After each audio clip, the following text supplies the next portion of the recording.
Tous les engins motorisés en circulation en ville de Bunia doivent porter dorénavant les plaques d'immatriculation. C'est pour les actions de haute facture de développement sur la ville de Bunia. C'était le leitmotiv de la rencontre ce lundi 6 novembre 2023 entre le numéro 1 de la DGRPI et les responsables des plateformes des associations des taxis-motos en province de l'Ituri.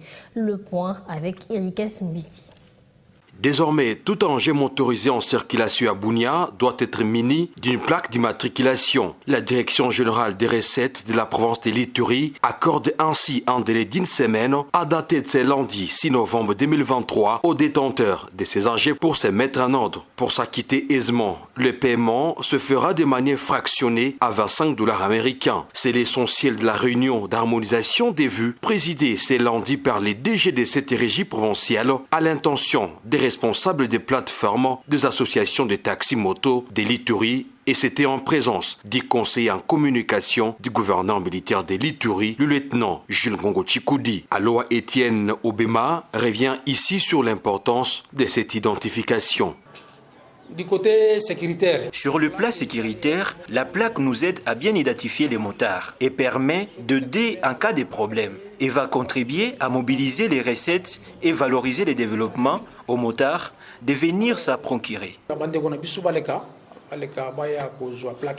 Cette décision est saluée par Pamba Shalom, président de cette structure, Platmi en sigle.